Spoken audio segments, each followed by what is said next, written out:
Hello, welcome to Gardener's World. I'm going to plant out my first early potatoes. This is a variety called Foremost. Now, first earlies make new potatoes, and the whole point of new potatoes is to harvest them and eat them as early as possible in the summer because they have that sweetness and flavour that no other potato ever can match. But to get them early, you need to plant them early. And normally that's sometime in March. But this year, we've just had so much rain.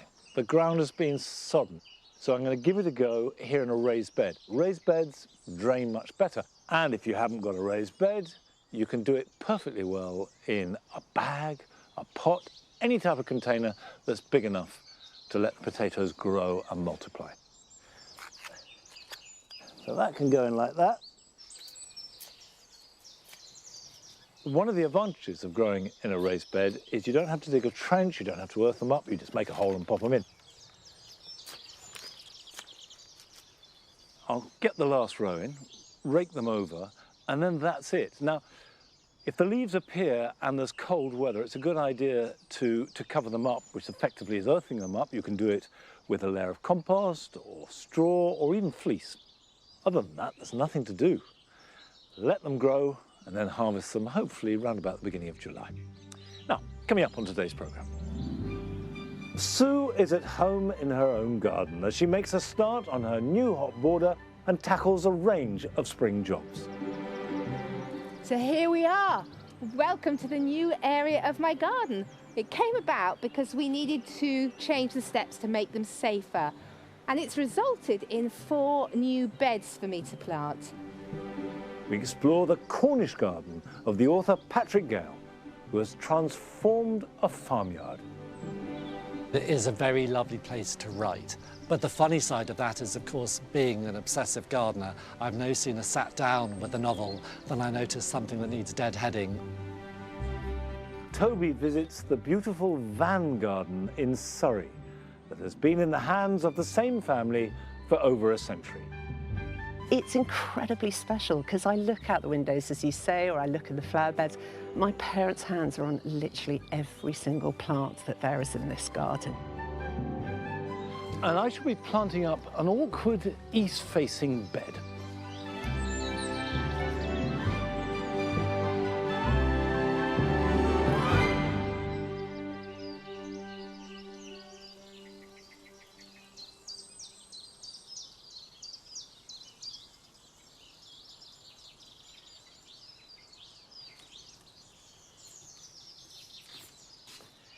This part of Longmeadow is undergoing a revamp.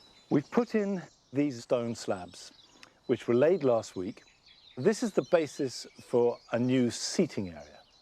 And what I want to do with the planting is to make it as fragrant as possible. And if you're going to have fragrance, you've got to have roses. I've got just one type of rose. It's one that I haven't grown before.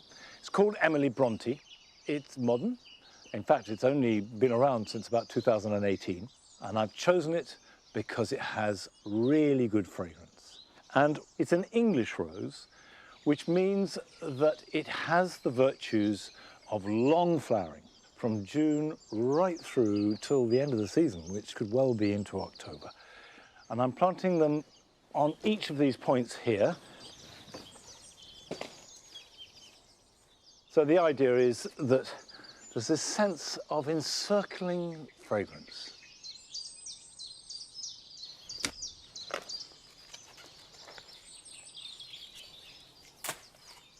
Oh dear. A brick. I should have known there would be building work underneath here. The truth is that if your garden is on the site where there's been habitation of any kind, you're going to come across the evidence. That's about it.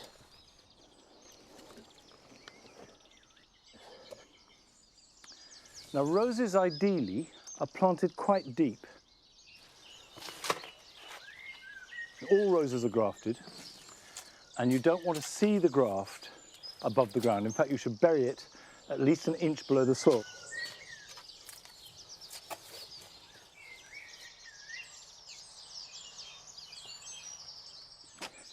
I'll plant the other 4 roses, and whatever you plant at this time of year, particularly if it's a woody plant like a rose or a tree, give it a good soak. Now, I've got a couple of Philadelphus. Now, Philadelphus is mock orange, and it has these wonderful white flowers that are rich with a fruity fragrance round about the end of May, early June.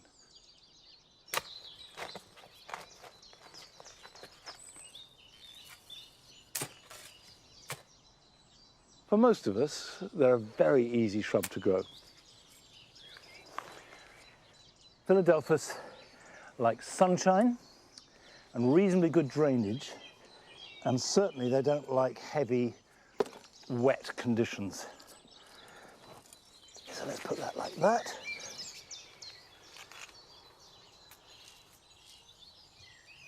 As well as flowering shrubs, I'm also going to be planting a range of plants here. For example, I've got a little tray of sweet williams here. Absolutely lovely, really good fragrance. You can buy them at every garden centre and just pop them out either into a border or into a container, and they will grow on and flower this summer and give you instant results. Now, we joined Sue in her own garden in South Wales to see how it's getting on. It's been a really wet, long winter, and it looks as though it's continuing into spring, but the garden is starting to come alive. I'm removing the heads of the hydrangeas, which have looked absolutely stunning in the winter. I've left them on to protect the new shoots from frost. I need to chop them to just above a new bud where the leaves are coming out. Otherwise I'll lose the flower if I cut it too short.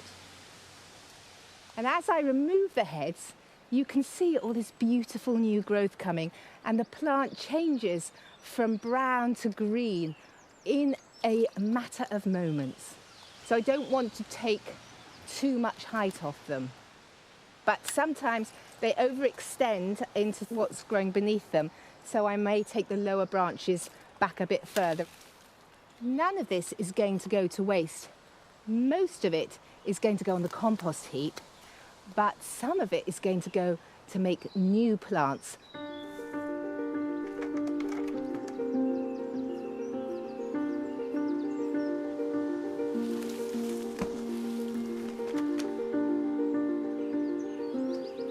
It might not be the textbook time of year to take hydrangea cuttings, but I don't really want to waste all this lovely material, and I've been successful before. I've got a couple of cuttings here from last year. Now what you've got to look for is a little node to cut to, and you need to cut just below that node. And by doing that, all the hormones are there to help get it to grow roots. I'm going to make a little hole at the edge of the pot and pop the stem in about 2/3 of the way. By putting it at the edge of the pot, it drains more freely in this area, and it gets warmer because in the centre it can be quite damp and cold.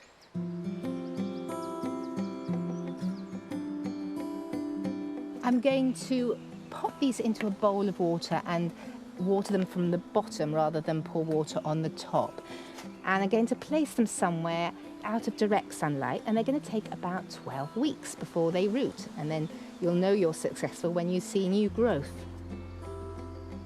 So this is for the long term, but over here I've got things that are ready to flower this year. I've got a new border which I'm very excited about, and so I've grown quite a lot of plants myself, and these are my hollyhocks, which I'm very proud and excited about. I also ordered a lot of bare-rooted plants. It's much cheaper to buy them like that, but they literally come with no soil. So I've potted them up to keep the roots moist and protected. Bare root plants come in all sorts of sizes, and I've got a bigger one over here, which is a lovely apple tree. And I'm going to plant this now.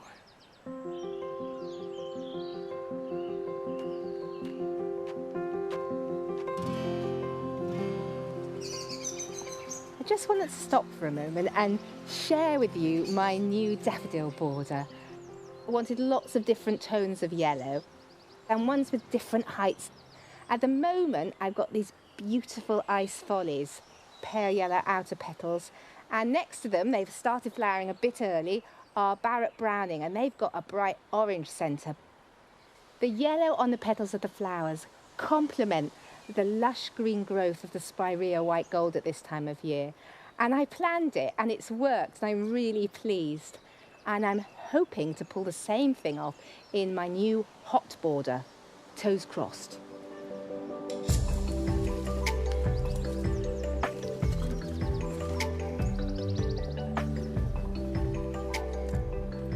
So here we are. Welcome to the new area of my garden, my hot borders. It came about because we needed to change the steps to make them safer.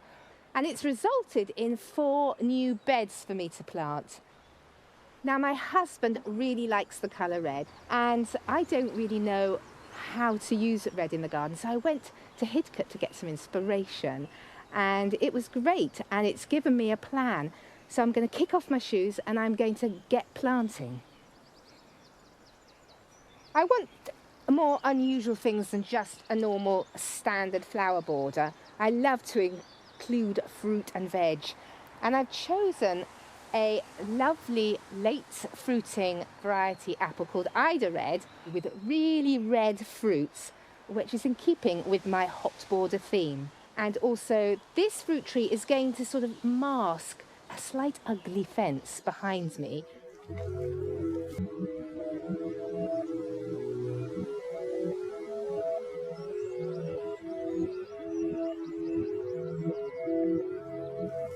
Sowed these hollyhock seeds last year because they flower in the second year, so this is the year they should flower.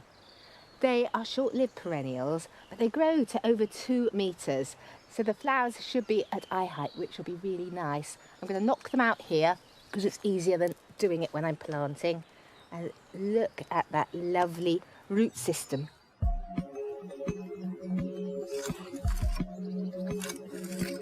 There's a lot of stones in here, so I think I'm going to call that very well drained.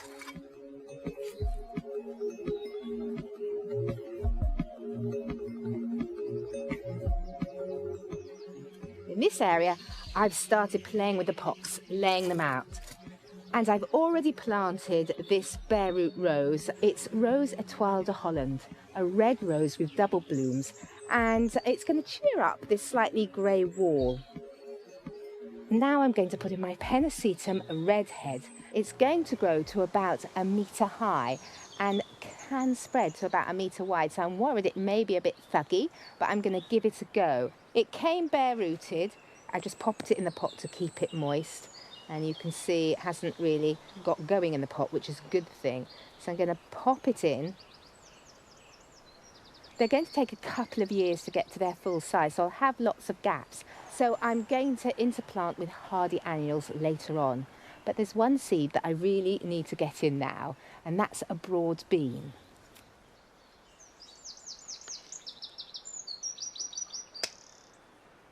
So I'm going to make a hole for the few beans that I want to put in this particular spot.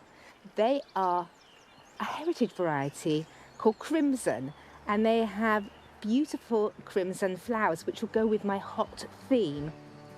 This may be a garden for my beloved, but it's got to have a bit of me in it, and that means fruit and vegetables. So hopefully by summer I should have a feast for the eye and a feast for the plate.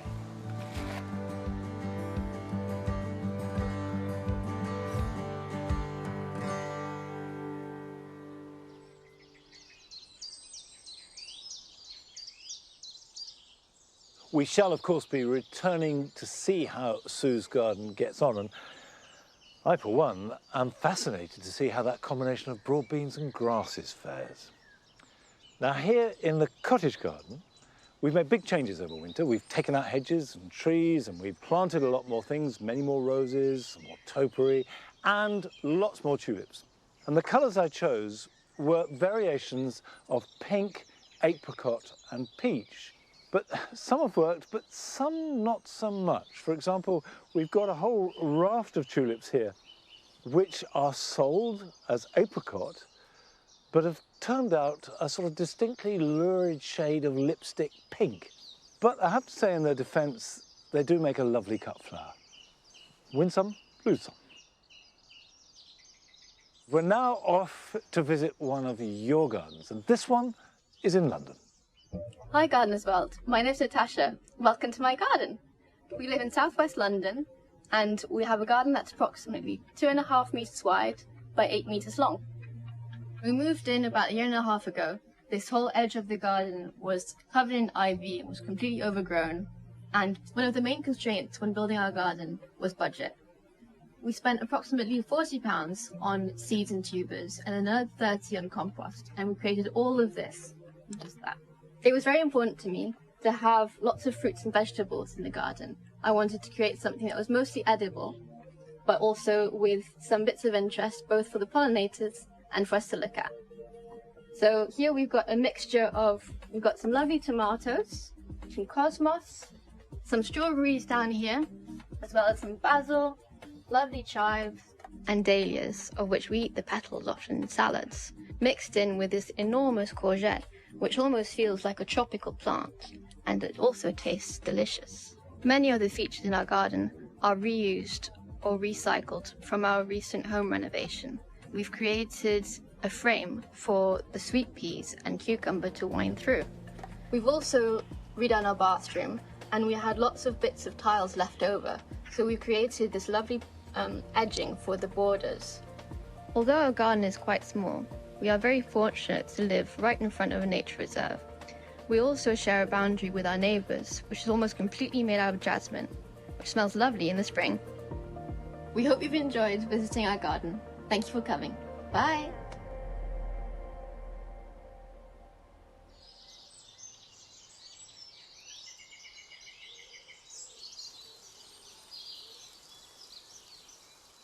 I think you're absolutely right, Natasha, to grow things that you like to eat. It's always the best way if you're growing anything edible.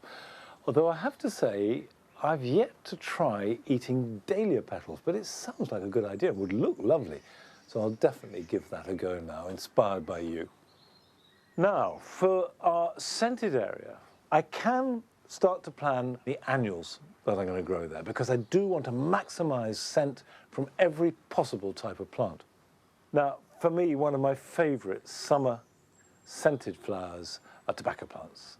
And Nicotiana sylvestris, which is a really tall one with sort of white dreadlocks hanging down, I think is the prince of all tobacco plants. So I'm definitely going to sow that. There's another Nicotiana I've got here called Fragrant Cloud, which I am going to grow, but I've never grown before. It's going to be a little bit shorter than sylvestris. And then there's night-scented stock, which is one of those plants that is at its best as the evening cools down and it releases this scent to attract pollinators that come out in the evening. Now, night-scented stock grows very well broadcast or sown in drills directly into the soil. And I'll do that after I have prepared the ground and planted all the shrubs and climbers, and then I'll just sprinkle the seed. So that can go to one side, and I'll do that later. And I'll start with sylvestris. Now, Nicotiana seeds are tiny. If I tip them all into my hand, you can see they're really, really small. And you do want to try and sow these as thinly as possible.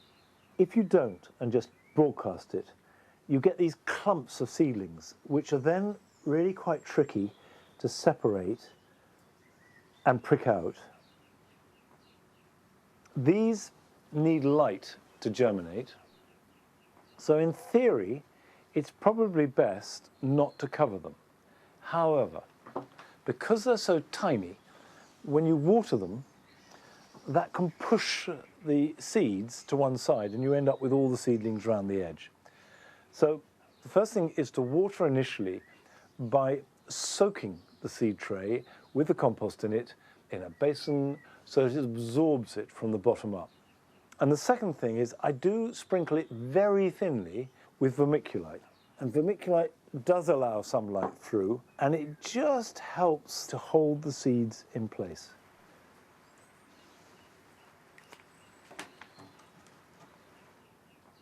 is important that they have some warmth to germinate. A windowsill above a radiator is absolutely fine, or even in an unheated porch. But if you've got a greenhouse, and even better, you've got a greenhouse with a heated pad, then they will germinate in about 7 to 14 days. Prick them out as soon as you can handle them, and they should be ready to plant out, certainly after the last frost, wherever that means where you are. They will start to flower around about the end of July into August, and go on flowering until the first frost. Now, last June, we took the road down on the southwest peninsula as far as it would take us. We went to Land's End to visit a garden made from a farmyard.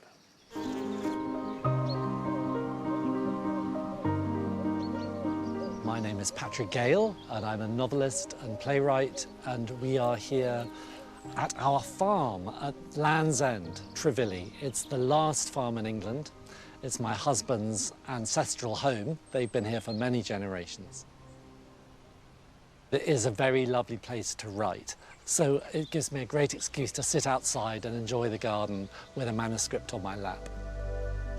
But the funny side of that is, of course, being an obsessive gardener, I've no sooner sat down with a novel than I notice something that needs deadheading or some wretched weed that needs pulling up.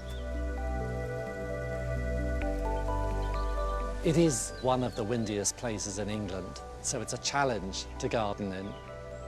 We have sea on both sides of us, so there can be salt winds, but there are benefits to it. It means we have virtually no frost at all. So the garden is full of Australasian plants, which we can grow out of doors right through the winter. The garden is split up into rooms, partly for practicality, because that limits the wind damage, but also to allow for different atmospheres. So we have this very lush, fairly formal rose garden.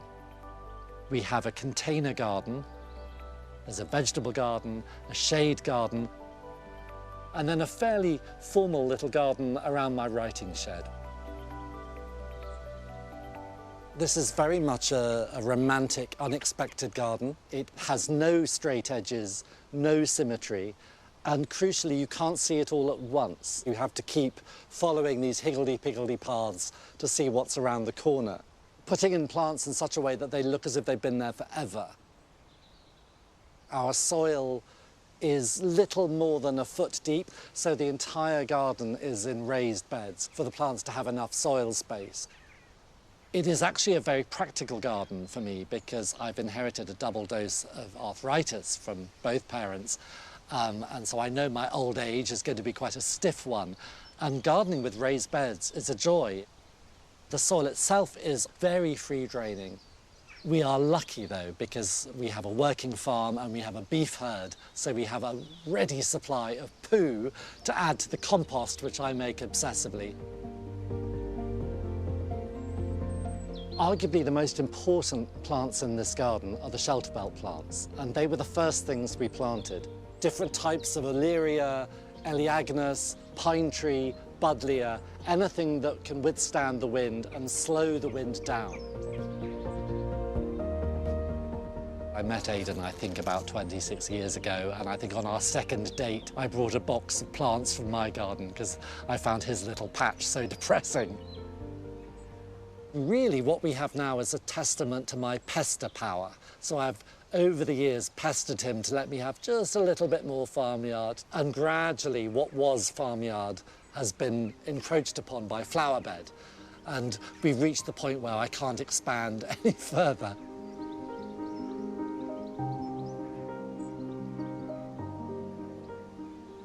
This is the deliciously lemon-scented lemon verbena. And for most people, it's grown as a little pot plant. But with us, it lives in the ground and it's become a tree. I regularly use this as a tea. They do say in Chile, where it's a very popular tea, that it gives you strange dreams, but I've never experienced that. We were in Umbria and found a little hill town which was cobbled throughout. And we were so struck by how beautifully the cobbles changed colour in the rain, but also the efficient way they carried the rain down the hill.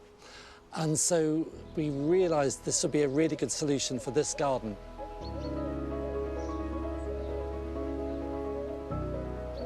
People claim that roses don't like Cornwall. It's not true at all, but they do need help. And we've done our best here to give the roses shelter and sunlight. But I didn't want a sort of 1950s, very tight design. So I've used the non-rose planting to soften it and to blur the colours. So we have plants like ammi and sage, which muddle it all up nicely. We love the old varieties, like William Lobb here, who smell delicious, but often they only flower once. This is a very good example here of a modern rose that improves on an old one. This one, Purple Skyliner, only grows to 6 foot and it flowers all summer long. One of the challenges of growing lots of roses in close confinement like this is they're very prone to getting diseases and viruses. I have a really good technique for overcoming the risk of secondary infection when you're replacing a rose, and that is simply that when you dig out the old rose, line the hole with a cardboard box, plant the new rose in the box, and then you fill the box with compost. By the time the box rots away, your new rose should be strong enough to withstand any virus that's lingering in the soil. So this rose is a particular favourite of mine, Dainty Bess, and I really didn't want to replace her with another big fat Floribunda. I wanted Dainty Bess. So Dainty Bess here is growing very nicely in a cardboard box, and she seems very healthy. A particular favourite of mine here is Souvenir de Dr. Germain, which is a deep purple rose with a fantastic scent, and it also has the incredibly useful quality that it likes a north-facing wall.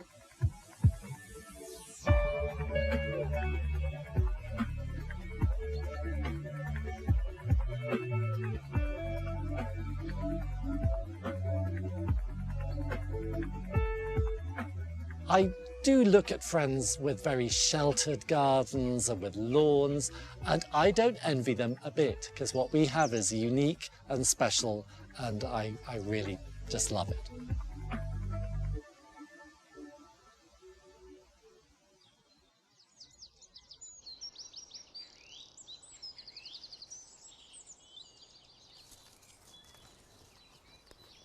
I think Patrick is being very modest about his garden, because those conditions are at least daunting, with the wind howling in and the salt spray, and yet he's made a beautiful garden. Talking about the weather, you may notice that the 2 larger privet balls that I put in here about 3-4 weeks ago have defoliated, and I think that's probably because they had to face the wet and the cold that we've had here for the last month, and so they've, in shock, shed their leaves. But there is masses of new growth, and they will be fine.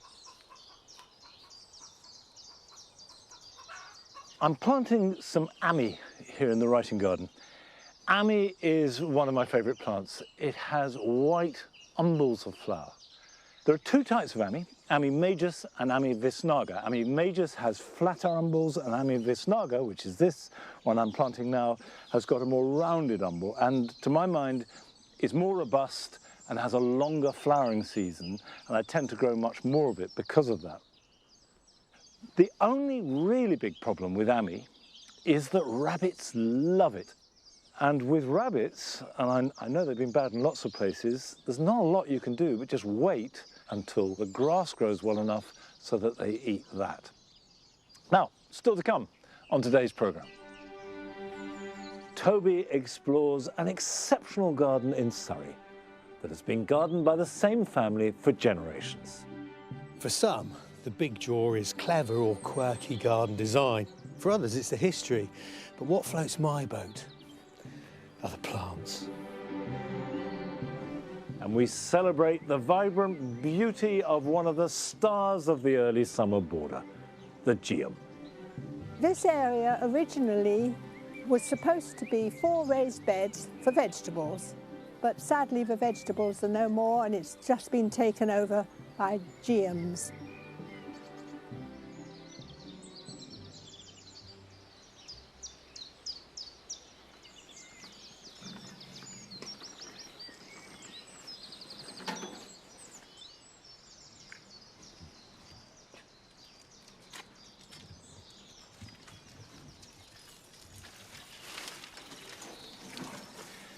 These are all agapanthus, and they've been stored in the greenhouse over winter. I pulled them out the other day, so they start the hardening off process. And also in the case of the evergreen ones, you can see there's an awful lot of white on the leaves. And this is because they've been put underneath the staging, so they need to get some sunshine, like we all do, and green up. These are herbaceous ones, which tend to be a bit tougher. But with agapanthus, they flower best if they're slightly constricted. But when they get too constricted, then you do have to divide them. And now is the time to divide them. The problem being is they can be really difficult to get out of the pot. This is a dedicated tool, which is a cross between a palette knife and a sabre. And the idea is that it's flexible, so you can work it around the edge of the pot. See, this is really tight. And then just move it around to free it. Obviously, if you don't have one of these, and most of my life I haven't had one of them, anything that you can get in, I am pushing as hard as I possibly can.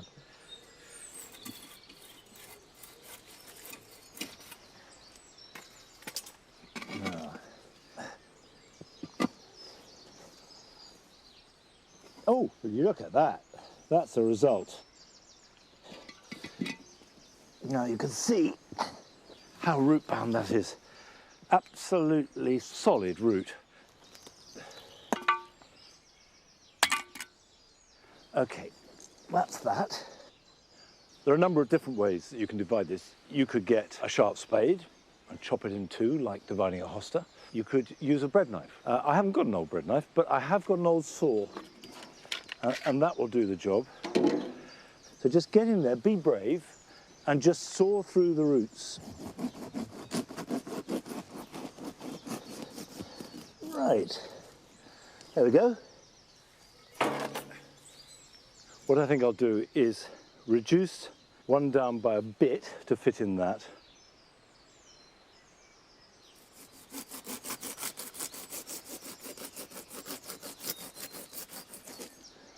There we go. Perfect. So I've got crocks in the bottom. I've got a compost mix which I've added extra perlite. I've run out of grit.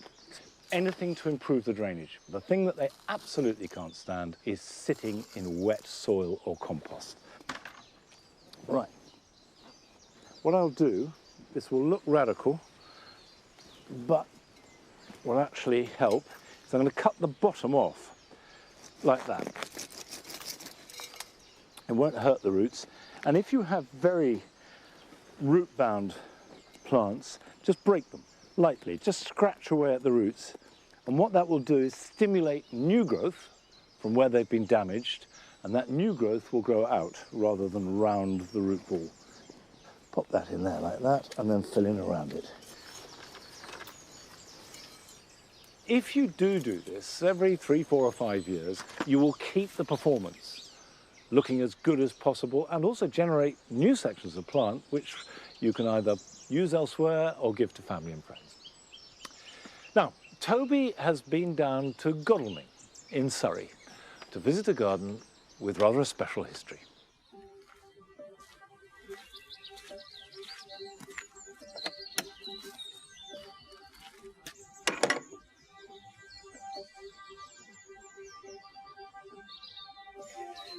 I love visiting gardens, and they're places where the magic runs deep. Whether they're big, small, public or private, not only are they filled with inspiration, they're packed with ideas that you can use in your own garden at home.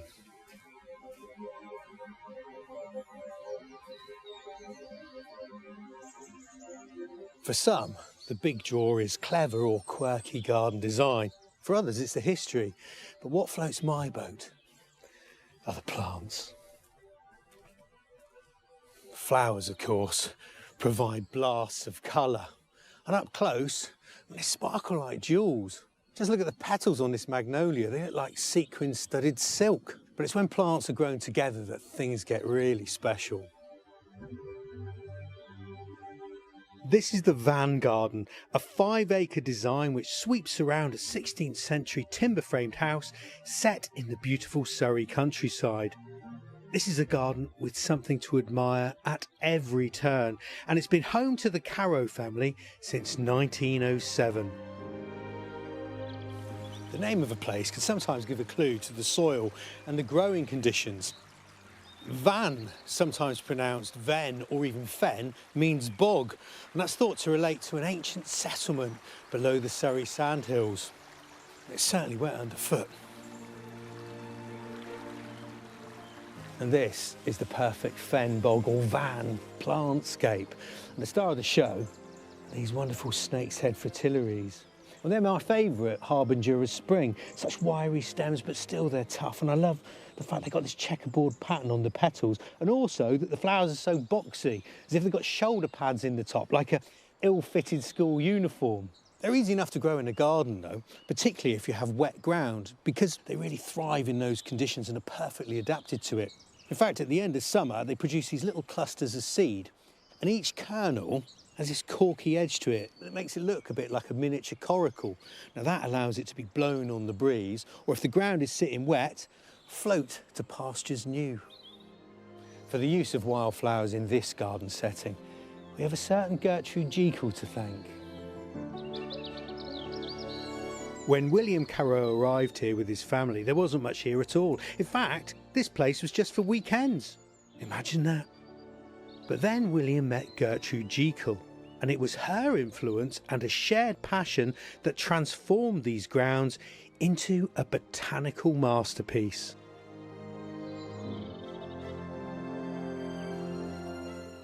This is a copy of Gertrude Jekyll's original planting list for this garden.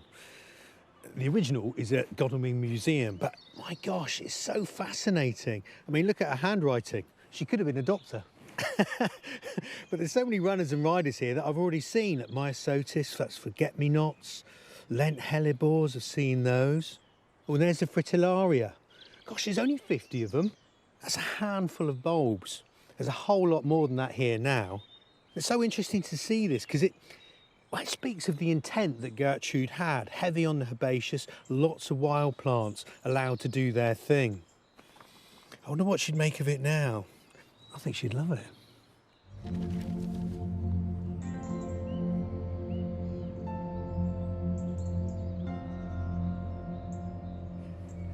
Gertrude Jekyll is famous for her clever use of colour. I mean, she was an artist, but she also brought together the two rowing camps of garden designers, those that like formality, and the others, the late Victorians, who wanted to kick back, push against industrialisation and felt that gardens should be left to go wild. A great example is this beech hedge. It's a tree that grows in the woodlands hereabout, but clipped up it has a certain element of formality and is in fact, well, like living sculpture. These domes were part of her design, and because clipped beech holds its leaves on its branches from autumn, what a fabulous foxy backdrop for this, well, spring scene.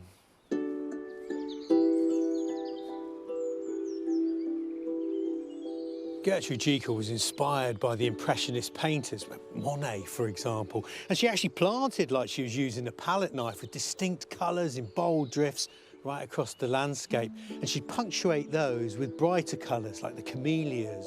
And these daffodils are a great example. You got the yellows butting up to great drifts of the white, and then stippled through underneath, having their moment in spring, are the wood anemones.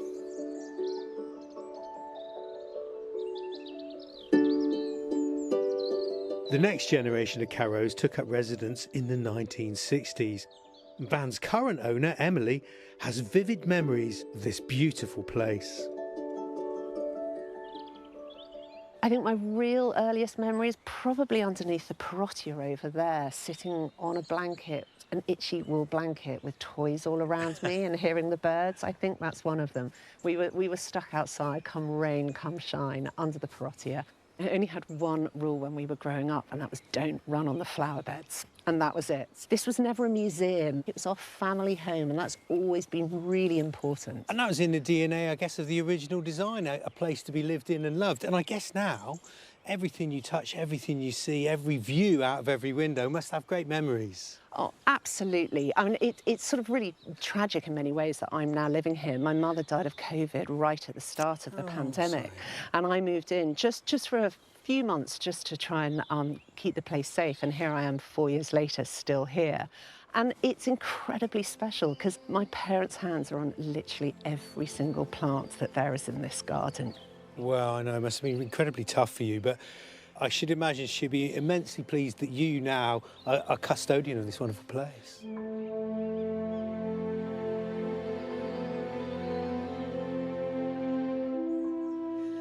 The best garden designs stand the test of time.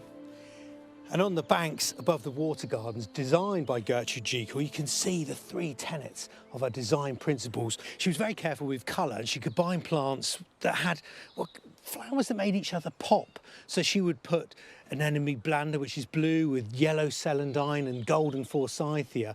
Plants that are on the opposite side of the colour wheel. She also repeated plants to make her gardens more coherent and tied together. And she also coined the idea of succession. And before this anemone blanda came into bloom, there were snowdrops. And when the forsythia finishes, cherries and azaleas come into flower, keeping the show on the go. Yeah, it's clever and colourful stuff.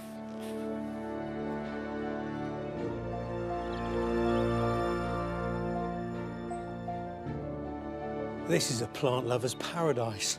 And despite the fact that it has such deep historical roots, it has so many lessons for now. And thanks to the love and care of the family, and of course, Gertrude Jekyll's artistic eye, here, now, it is a picture of spring.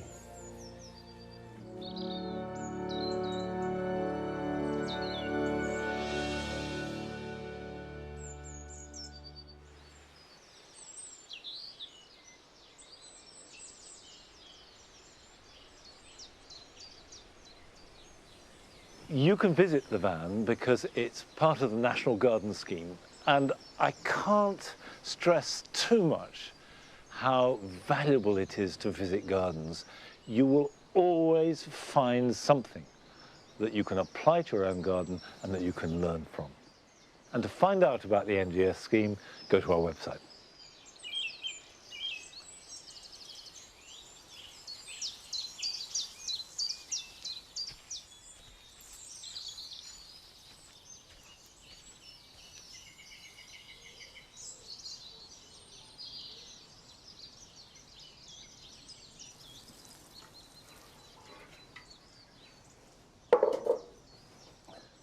Now this is a quince, but it's not the sort of quince that I've got growing down in the damp garden, which I grow for its fruits. This is Kainomiles, or Japanese quince. This is a variety called nibalis, which is white, and it does produce fruits, which are edible. And it's grown primarily for its flowers. And the blossom is really reliably produced in shade, which makes it incredibly useful. It's one of those plants that is actually happier in shade than it is in full sun, and it will grow in almost any soil. So really tough, really reliable. And we have a wall which faces directly east. Now, east facing is a tricky situation because it's in shade for most of the day. So quince is perfect.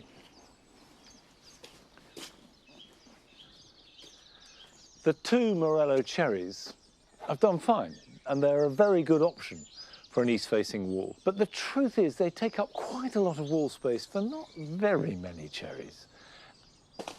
Now, the quince, I actually want to fan it out like the Morellos, and I want to be in line with this path. Other than that, straightforward. Anything that you want to climb, plant a little bit away from the wall. Never plant it right at the base of the wall, because walls suck up moisture. We've got another east-facing wall, and at the base, I've found that the herb Sweet Cicely loves it. It grows rampant, so what I plan to do is dig some up and add it in along here. Quinces can be trained. They also make a kind of wall hedge. So you don't train them as such, you just clip them tight to the wall or the fence where you've got them. But either way, you certainly can control their growth. I say east-facing is perfect, which it is. They'll grow perfectly well on a north-facing wall too. Okay, it is now free from all constraints and ready for a bit of training.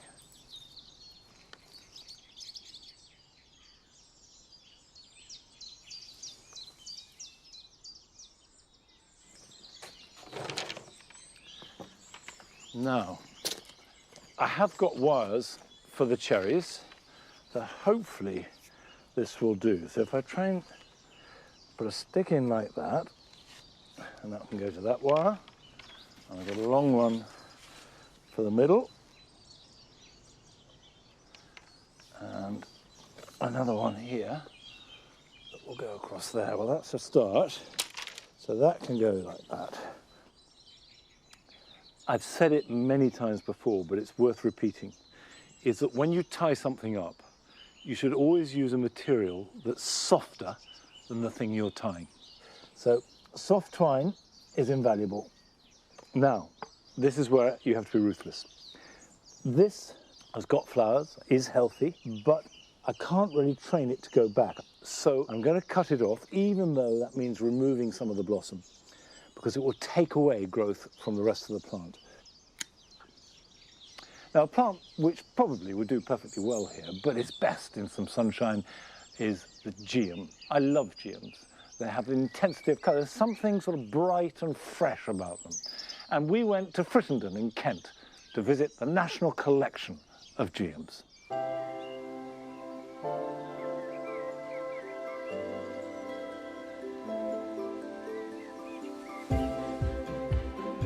They add colour and interest to the garden, and they shimmer amongst everything else and just lift the whole look of the garden. I get very excited when I see the first one coming into flower.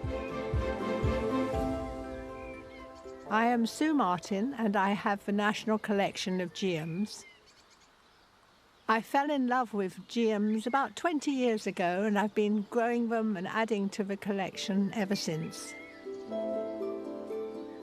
Well, they all started with a mistake. I went to a nursery and bought a lovely little yellow geum, which was called Geum montanum, which is an alpine species. And when I planted it in my Wealden clay, it promptly died. So that was a good start.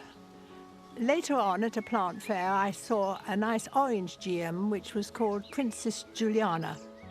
So I put that in, and it did fantastically well, and I loved it.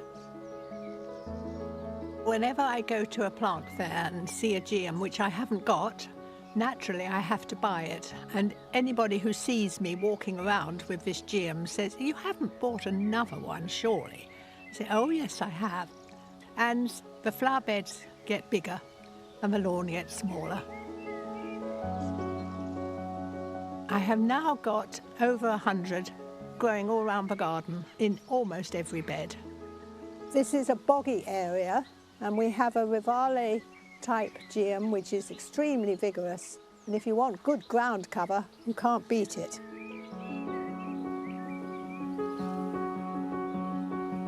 This is one of my favourite geums.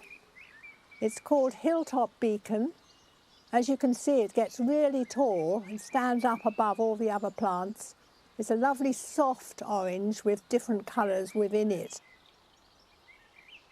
I've actually got them growing all around the garden, in sun, in semi-shade, and it does well everywhere.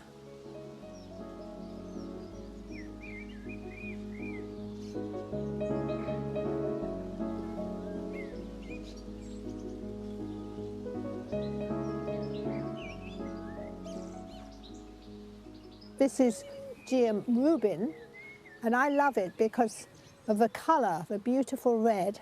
One big advantage of Geum Rubin is that it flowers for weeks on end. It'll start probably at the beginning of May and sometimes goes on right the way through to July.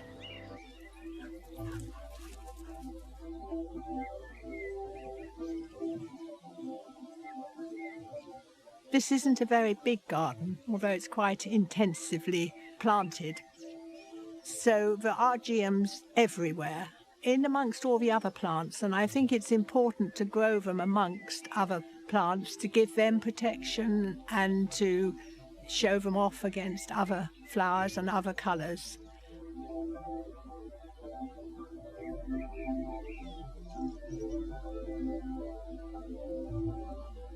When I buy a geum, I divide it into 3 and plant each in a different part of the garden, so I can see if it does better in sun, semi-shade or shade.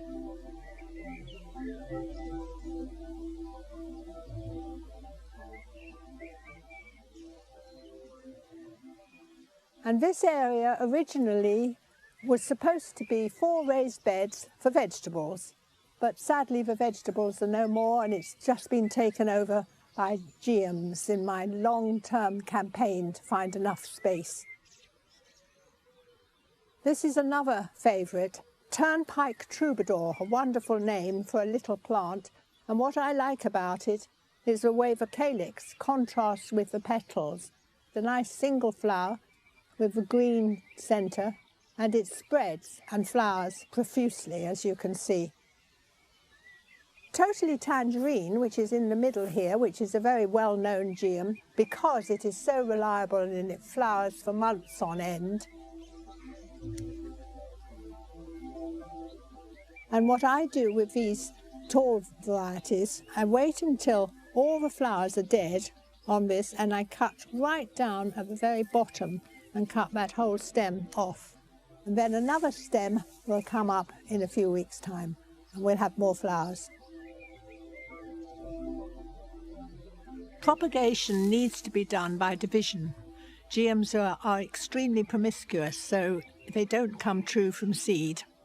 The larger clump-forming cultivars, the best thing to do is to dig up the plant, plunge it in a bucket of water, just pull it apart, and you'll make lots of new ones. Easy as that. So when I'm potting them up, I make a mix with peat-free compost, my own compost. If I've got a bit of composted bark, I will add that, a little bit of horticultural grit, and I make a nice mixture of all that lot. I use seaweed extract and water the plants with that weekly if I remember, and they do fine. Now, one thing you have to be careful of with plants in pots is that they might be infested with vine weevil.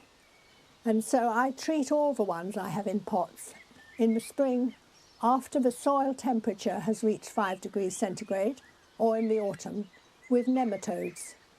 And that seems to work. I've never had a problem with vine weevil in the garden.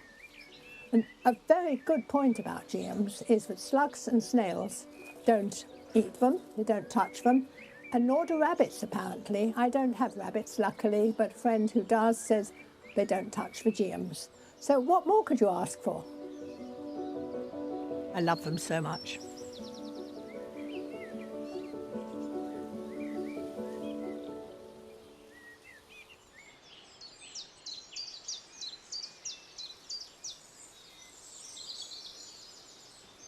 What? You can't have that. No, it's mine. Absolutely not. No. Right. I have to say I am a huge fan of geums. I love them. And luckily they love Longmeadow too. What they really like in my experience is either heavy or slightly damp soil. Now, going from the sublime to the bit more practical, it is now time to start to sow squashes. Now, the squash family includes pumpkins, squashes, courgettes, cucumbers, gourds, melons. And I've got 3 types here. There's a winter squash, which is a butternut. And butternuts have a yellowy, orangey skin, quite firm texture, very good for roasting. A Turk's turban, which looks fantastic, I think eats quite well. And Crown Prince, which is not one I've grown before, but has very, very good recommendation and apparently stores very well too. So I'm going to grow these 3. I always sow 2 seeds to a pot, in case one doesn't germinate or one grows less well, and put them in on their edge.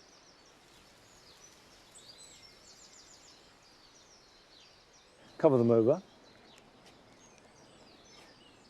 Now I will put these somewhere warm, and warmth is absolutely essential for the squash family. It needs to be at least 20 degrees, and 25 is not too hot. So if you're going to put them on a windowsill, above a radiator, and certainly on a south or a west facing window so they get the warmth of the sunshine. Water liberally, and keep that warmth going right through their life. They respond more than almost any other plant directly to warmth, water and nutrition. Right, I've got more to sow here, and while I'm doing that, here are your jobs for the weekend.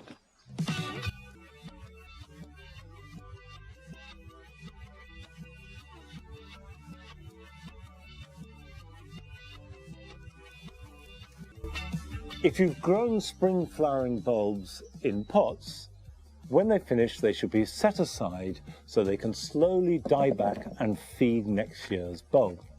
However, this does lock up a decent container. So it's a good idea to carefully lift them out and put them into a used plastic pot, which is a very good way of recycling it. And then you can wash out the terracotta and use it for a summer display.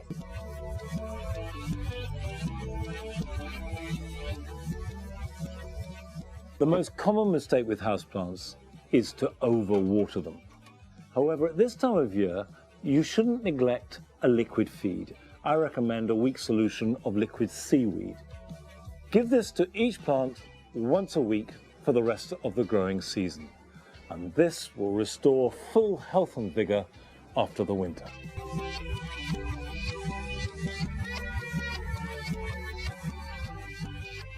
By this time of year, the old fronds of ferns have become tired and browning, and they're obscuring the new growth. So cut them all back, going right back to the base, but be very careful not to damage the delicate new growth. And then, having cleared them away, you let light and air in so that you can enjoy the fresh display.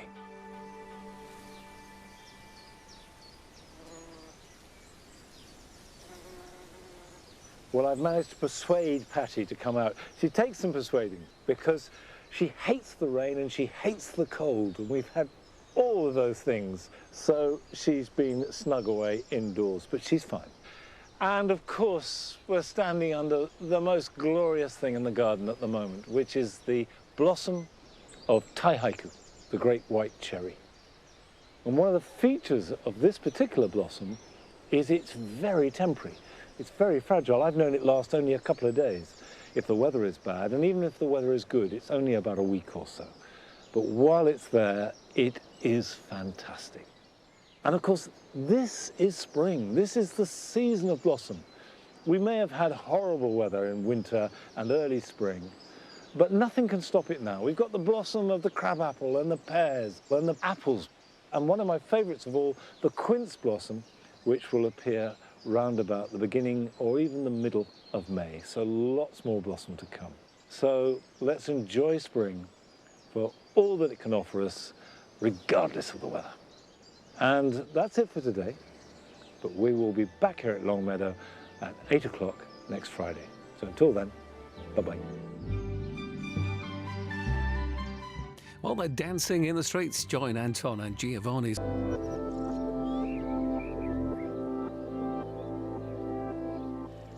Like the Vann Garden, what's make a form of verse. We is not as if my figures not, the what's number of work, Mr. Talk, Miss Nicky found us not, but I was nominate. We're vets, my not of worse.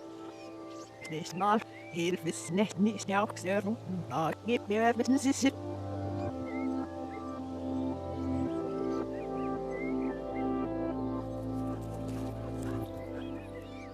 Ja, dus de veel vrouwen als werk met massen. Ja, maar in de gebied. Heel veel arts, zo die. En als je of zelf is het in de gemeente, dus dit maakt de kip de roof is niet met haar achter. Zo gaat het van jaren. De gemeente, zit het.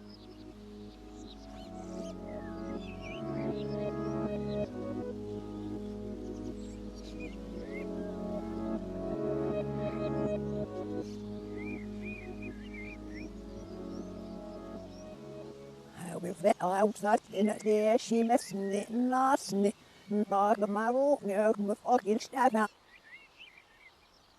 Stenen wil ze lachen, fit wil ze niet, het vast zien van de snart bij voor wat naast hoog, die reus echt is niet. Me geef pas licht hoog zit. Smees nu weer verder op zitten.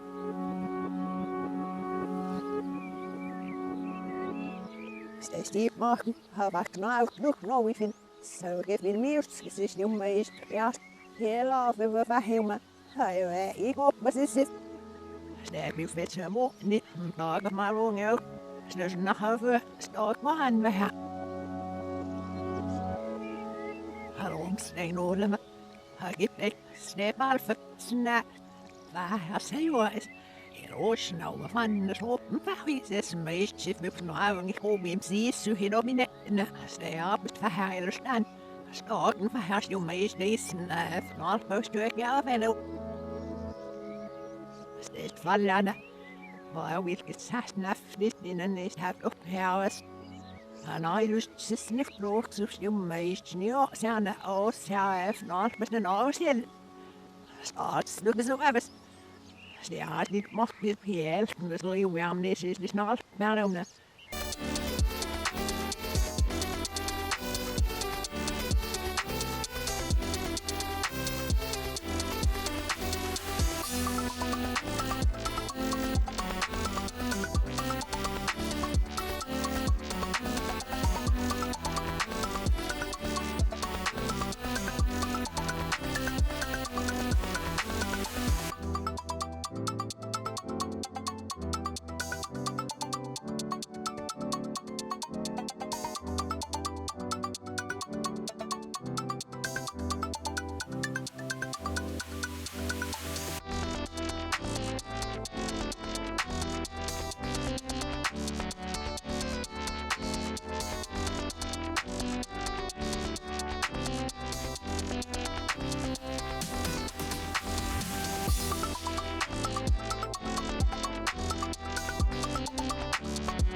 Was heb ik in eerste keer nog dat ik flesje zelf ook zin.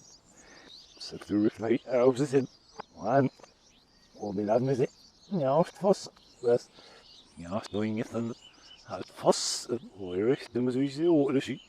Maar je moet ja doen op was dit. Is die berthoop er boven, wat nou die nemen is dat. Ja, niet alles. Zo, het is allemaal zo goed. Hey, nou dan op. Maar oorlem. Nou oorlem. Oh, alles ding man. Nou, ja, niet het zo. Ja, dat is dus boven zit. Heel vroeg. Zeer als je dat zo ook naar had. Man.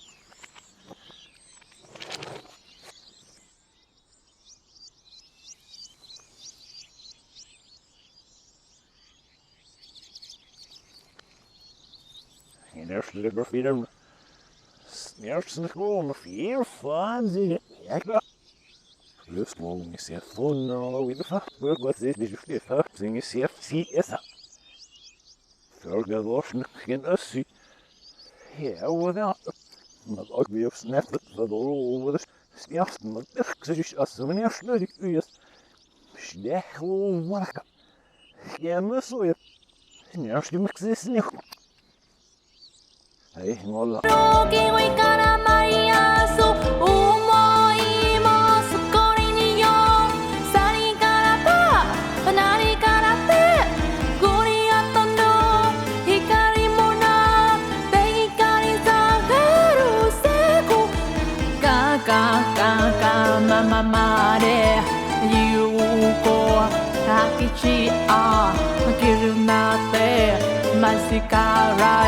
Natte eko Ikika nanemai Sorelani nanai Sigurnya saya Yesu Makibara saya Nenu tora Ubida so ke Menisala yoga Menisala 이리면서가 이리면서라야 이게라기 웃음이라냐 웃음이라 들어봐라 말아봐네.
Das verwacht mir gesagt, nee, aber rein auf, ne? Maar dan nog weer een dag naar snel, maar nog weer. Het was niet af, zeer oei. Zondag is het voor zich heel veel hebben. Schouwers, zert, slag, ja, na. Nächsten Tag muss ich anders ab, zeg ik het is even nog weer.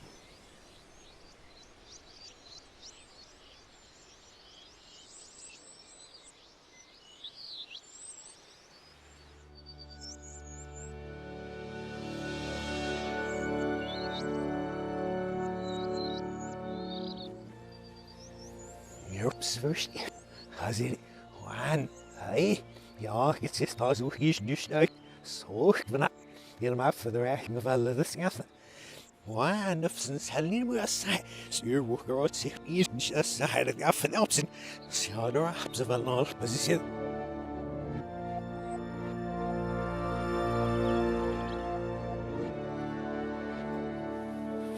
Wat zo verlacht na, welk zei. Waar de notion mich alfas niet mag zijn lezen zie rest session if it has often them suppose nu eens weer meer best niet meer genal bij mijn en is het of hem de chas is voor het jaar niet ook zo is dat dat is naast nee kom zijn dag weg ja best snel dit gift bij zoiets we will achter de nas is het point or snel hij ja zo van rood in de jaar in de les wel hij de wil dus we naar bij mijn en Louis och maar dat is niet meer zo half snel snel meer op ik snel lacht wil weg ja dus zo is niet meer als het dan staan echt hier die is niet niet uit ja ja is het dan gestolen met wat schapen nou ja het is de nacht snel in box hebben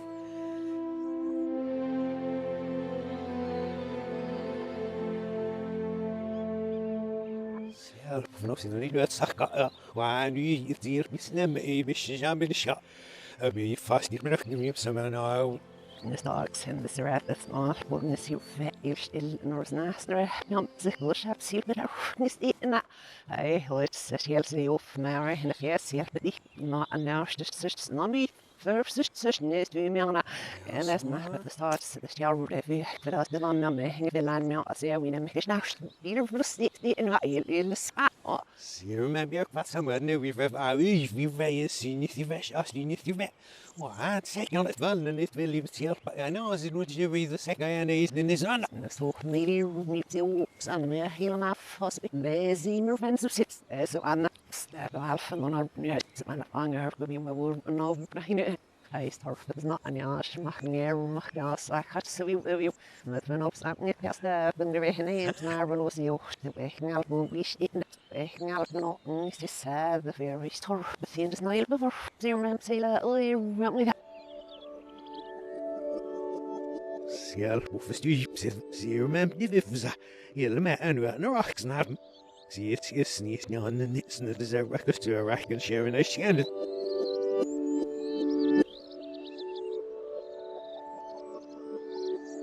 See him and is over the nerves in my man if I find it now earth no bit snap. Ja, with this first ergens manges hebben ze alleen nog ook maar ze ergens with the fatting. Ze lief me dat ze lach gesteld, dus ze ja schnappjes. Ja, ik snel het terug gaan. Sfeers door, ze lacht niet zitten van de lach, maar ze is al dit nog bescheiden. Ook maar ze fian om. Ze is niet op zijn schaf mee dat nou op ze zo is dus uit.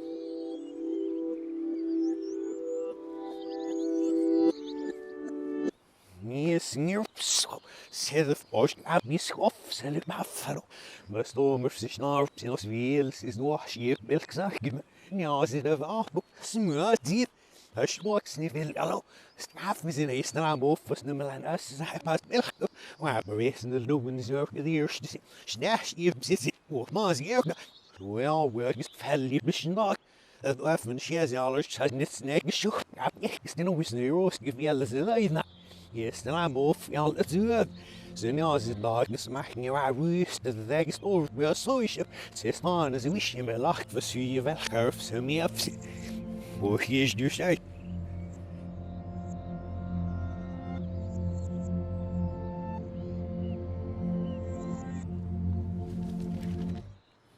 Ja, wel is je van. Maar even gaan we zo nog. Yes, that is the smile. Snart well was all the ship and I that you start the nest need was skips out. Is it serious? Is niet zo was. Maar nee, en dan alwaar. Swap of nas. Maar die 15 was is. Hij alles nog versneld. Zo niet zo belahnel. Spaniem echt of sister Sam en yes, you know what they say now, Mr. Nowin was it. Dat wordt de willetjes. Yes, daar na haken hem. Yes, die ene saflas is hard ja. Amazing, je moet wat als die orange niet winnen. Dat is maar ik zeg de stelling is maar orange niet zo hier juist uit. Hier mocht ze zien.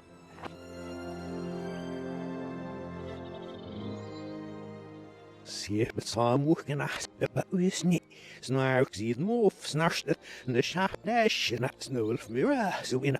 Wat is juist uit en meloen en stammen. Snack je with such a self sit. Scaffy. Roasterish. I'm so with you. I'm after the waste. We are rack me loom now. Ja, das du hier nu steigen asvel. Jetzt hessen lag sehen is al van versier. Geen sich zag met 12. Stau me is in uit getro. Zie hier manuel gibt's dis mal aan. Hoch geroch is in bekal even alles gaan. Heeft snij hoch zitten. Moena, zien. Die is het zal is je nog met amas nee dat gaf. Was niet maar de fa, maar is niet zo in de jaar veel weer. Zeg je nou ook waar veel is. Maar daar gaan we ook van is hier. Mo van nu joks die step voor. Ik had pas in dit nacht ben wash. Ook dit is ook was zaal voor de zoon. Zo stappen dan afloop kastje nog af. Wel dan vast dat het is met hier opjes. Nerps er is de bar weer van men. Zie is de fles in het soefen op zien. Ja, schraats en ik snel na voor wat nef gefapt zijn. Nou lassen. Zo is naast hier als de nu moest hasten snel of sneller stoten. Goobs neem nef wie nef maar op zelfs mas naf. Zijn is niet nieuw ook. Wel ze stuurt de zelfs mas ik zeg bij mij. Dat was weer niet